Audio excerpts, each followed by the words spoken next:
Dewa medis terkuat. Bab 435. Sosok itu bukan milik orang lain, tapi milik Ye Wuchen. Ye Wuchen bergegas mendekat, dengan ekspresi serius di wajahnya. Tuan Xiao, Jiangbei dalam bahaya. Kita diserang. Tuan muda Istana Kunlun, memimpin sekelompok ahli, dan menculik istriku. Apa katamu? Shen Tianjun melangkah maju dan mencengkeram kerah Ye Wuchen. Ye Wuchen merasa malu dan berkata, "Maaf, penasihat militer, itu benar. Kami tidak menyangka mereka akan tiba-tiba menyerang." Pasukan Longyan diserang dan diganggu oleh para pengikut Istana Abadi di tepi sungai. Ada terlalu banyak orang di sisi lain. Pada saat kami bereaksi dan pergi untuk menyelamatkan istriku, orang-orang dari Istana Abadi Kunlun telah membawa pergi istriku terlebih dahulu. Bajingan. Sampah. Tak berguna. Shen Tianjun menamparkan wajah Ye Wuchen dengan keras. Siapakah Liu Yunxuan? Itu favorit Xiao Chen. Bagaimana jika dia ada di tangan Istana Peri Kunlu? Lalu, apa gunanya jika Xiao Chen lebih kuat? Bukankah kamu masih di bawah kendali orang-orang dari Istana Abadi Kunlun? Dengan kata lain, jika mereka melakukan sesuatu pada Liu Yunxuan, bagaimana mungkin tentara Longyan layak mendapatkan kultivasi Xiao Chen? Namun, Xiao Chen memiliki ekspresi tenang di wajahnya, tidak menunjukkan tanda-tanda panik. Tidak perlu melawannya. Ketika Istana Abadi Konfusianisme dan Tao mengambil tindakan, mereka telah mengatakan bahwa Istana Abadi Kunlun dan Istana Abadi Shaolin akan bekerja sama dan menanggapi di Jiangbei. Ini sudah diduga. Tapi Tuan Xiao, mereka membawa pergi istrimu. Tidak masalah. Ambil saja kembali.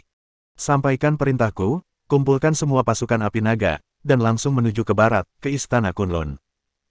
Karena mereka ingin melawanku, aku akan memberi mereka kesempatan ini. Bunuh mereka. Ya.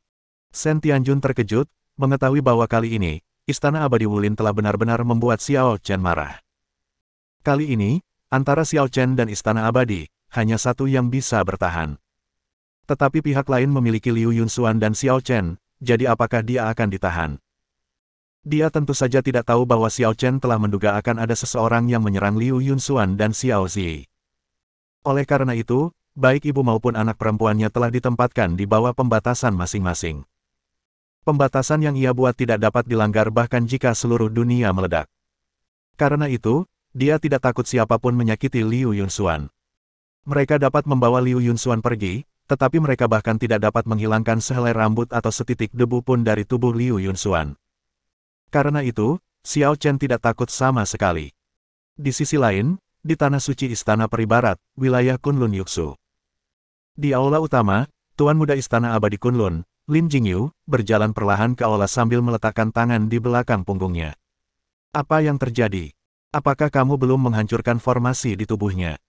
Di Istana Abadi Kunlun, beberapa tetua berkeringat deras karena cemas. Tuan Muda, formasi pada wanita ini sangat aneh.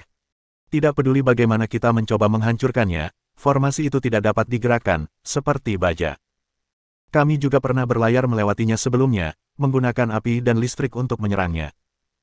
Kami bahkan telah menggunakan esensi darah kami untuk meledakkan energi spiritualnya, tetapi kami tidak pernah dapat melukainya sama sekali. Bahkan jika kami melemparkannya ke dalam air, formasi itu akan secara otomatis beroperasi dan memberinya pernapasan. Bahkan menggunakan racun atau bahkan kekuatan mental untuk menyerangnya tidak akan menyebabkan bahaya sama sekali. Aneh sekali. Lin Jingyu mengerutkan kening dan datang di depan Liu Yunxuan. Pada saat ini, Liu Yunxuan terjebak oleh rantai, tetapi di permukaan tubuhnya, ada lingkaran cahaya putih susu. Dengan lingkaran cahaya ini, bahkan rantai pun tidak bisa mengendalikannya sepenuhnya, mereka hanya bisa melilitkan rantai besi di sekujur tubuhnya. Dia tampak tenang dan kalem. Saya tidak tahu apakah karena dia sudah bersama Xiao Chen begitu lama sehingga perilaku dan kebiasaannya menjadi mirip dengan Xiao Chen. Sudah kubilang sebelumnya, bahkan jika kau menangkapku, itu tidak akan berguna. Suamiku tidak akan membiarkan siapapun menyakitiku. Lin Jingyu mencibir, meletakkan tangannya di belakang punggungnya, dan mendecakkan bibirnya. Kau hebat sekali. Aku benar-benar tidak menyangka suamimu bisa melakukan ini. Sebuah formasi dapat membuat semua orang di Istana Kunlun bingung. Tapi, memangnya kenapa?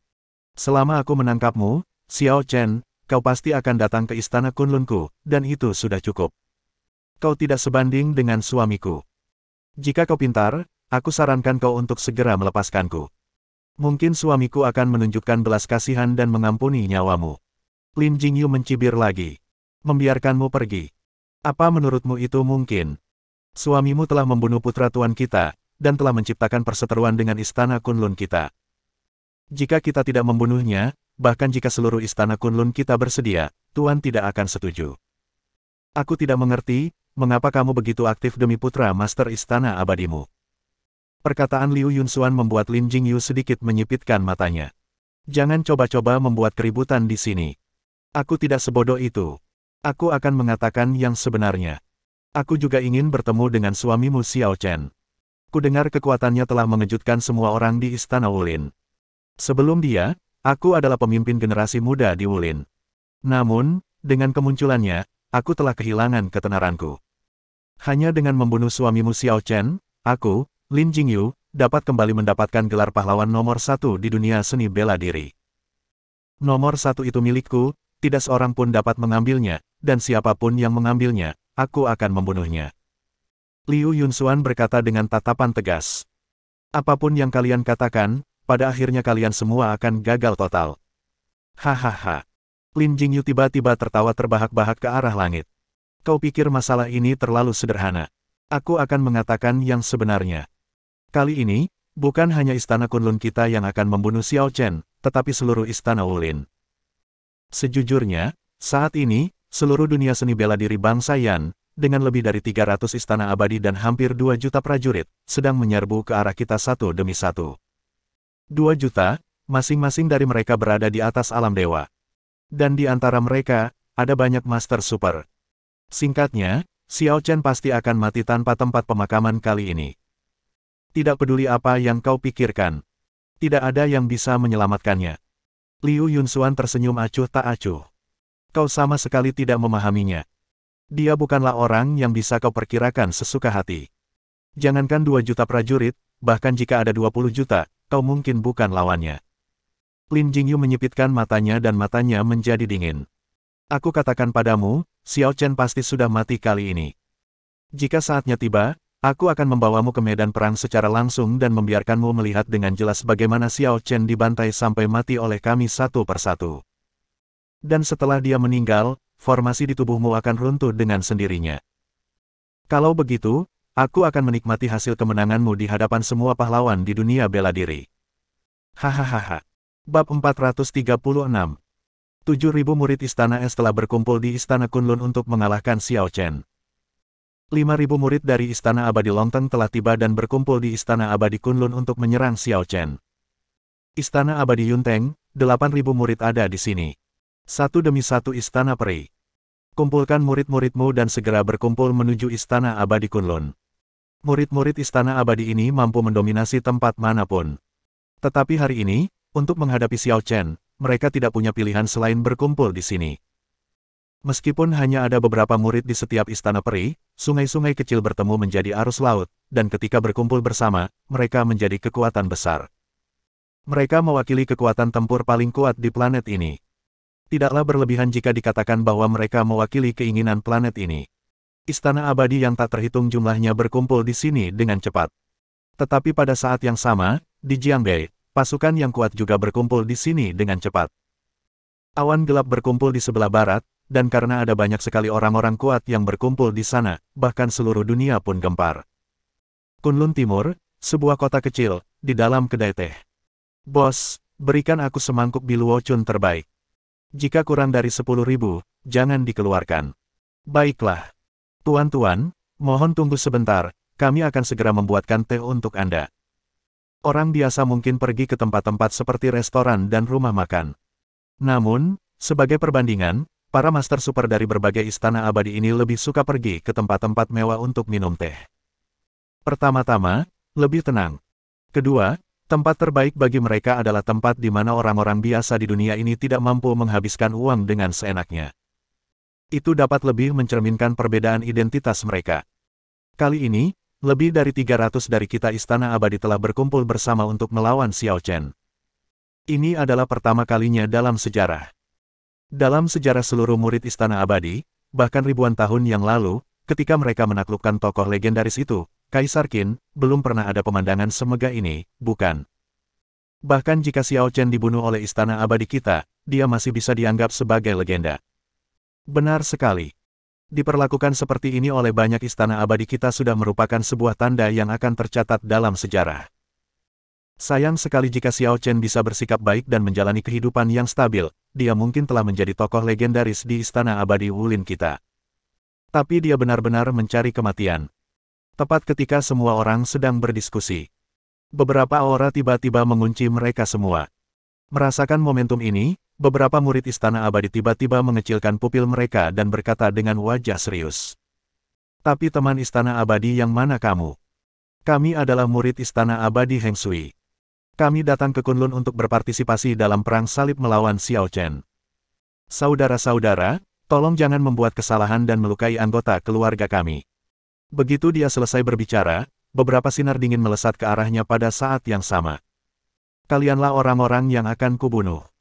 Menghadapi serangan mendadak ini, beberapa murid istana peri Heng Sui lengah dan terluka parah. Fiuh. Semua orang memuntahkan darah dan melihat sekeliling. Mereka tidak tahu kapan puluhan tokoh muncul di sini. Mereka mengenakan seragam yang sama, dan masing-masing dari mereka memiliki kekuatan tingkat dewa. Kamu siapa? Jiang Bei, Tuan Xiao, tempat dudukmu. Pasukan api naga. Setelah perintah diberikan, semua orang yang hadir langsung dibantai. Setelah menghabisi orang-orang ini, pemimpin tim terdepan berkata dengan ekspresi dingin. Semuanya, bersihkan tempat ini segera. Jangan tinggalkan noda darah. Segera kejar pasukan utama. Jangan tunda ekspedisi Tuan Xiao ke barat. Selamatkan Nona. Janji. Perintah pun diberikan, dan hanya dalam sedetik, para penguasa alam dewa ini dengan mudah menangani semuanya. Di tempat kejadian, bahkan tidak ada sedikit pun jejak darah di udara. Ketika pemilik kedai teh datang dengan teh, ia melihat pemandangan ini dan tidak bisa menahan diri untuk tidak mengerutkan kening. Di mana orang-orang ini? Sialan, di mana mereka? Aku sudah membuat teh. Kenapa kalian kabur? Apa kalian bercanda? Sialan. Kalian bajingan, kalian terlalu brengsek, iya. Jangan biarkan aku menangkap kalian, kalau tidak, aku akan membunuh kalian lain kali. Sial. Aku menghabiskan 12.000 yuan untuk sebotol bilwocun. Aku kehilangan banyak uang. Faktanya, perkelahian bukan hanya terjadi di kedai teh kecil ini, tetapi di banyak tempat. Murid-murid istana abadi yang terburu-buru dan ditinggalkan sendirian secara bertahap disingkirkan oleh orang-orang dari pasukan api naga. Kemanapun tentara Longyan lewat, tak seorang pun punya kesempatan selamat. Inilah harga yang mereka bayar karena menyinggung Xiao Chen. Semua pertempuran dilakukan dalam diam. Bagaimanapun, ini hanyalah pertempuran berskala kecil, dan masih terjadi di dunia sekuler. Mereka tidak dapat memengaruhi kehidupan normal manusia biasa. Kalau tidak, bukankah hal ini akan menimbulkan kepanikan di seluruh dunia? Saat pasukan Longyan maju ke arah barat, menyapu seluruh daratan, murid-murid istana abadi Wulin yang tak terhitung jumlahnya akhirnya jatuh ke tangan mereka. Akan tetapi, mereka hanya sebagian kecil dari murid-murid istana abadi. Nama-nama besar yang sesungguhnya telah berkumpul di istana abadi Kunlun. Sebanyak 2 juta orang, semuanya penguasa di atas alam dewa, sepakat untuk berkumpul bersama. Momentum mereka begitu luar biasa dan sungguh menakutkan. Gerbang menuju penghalang dunia kecil istana Kunlun semuanya terbuka, karena bahkan dunia kecil istana Kunlun tidak dapat menampung begitu banyak orang. Untuk mencegah orang-orang dari dunia sekuler masuk, dunia sekuler telah mengeluarkan peringatan bencana alam terlebih dahulu, meminta penduduk biasa di sekitar untuk segera mengungsi dari sekitar Kunlun, dan semua taman hiburan juga telah ditangguhkan untuk perbaikan. Pada saat kritis ini, pertempuran sengit akan segera dimulai, dan tidak ada seorang pun yang berani menyentuh keberadaan seperti dewa ini kepada orang-orang biasa. Sebenarnya, orang-orang biasa ini tidak membutuhkan pengingat dari orang-orang itu, mereka juga tahu untuk melarikan diri terlebih dahulu. Tidak mungkin, ini benar-benar di luar jangkauan orang biasa. 2 juta tuan di alam dewa. Saat mereka bersama, aura yang mereka keluarkan telah membuat manusia biasa mustahil untuk terus bertahan hidup di dekat Kunlun. Seperti di mana ada singa, tidak ada mangsa yang berani mendekat dalam jarak beberapa mil. 2 juta singa telah berkumpul bersama. Seberapa kuat pun keberadaannya, siapa yang berani tinggal di sini? Hanya dengan mengandalkan auranya saja, dia akan membuatmu takut setengah mati. Pada saat yang sama, pada hari ini, pasukan Longyan akhirnya tiba di kaki Gunung Kunlun. Bersambung.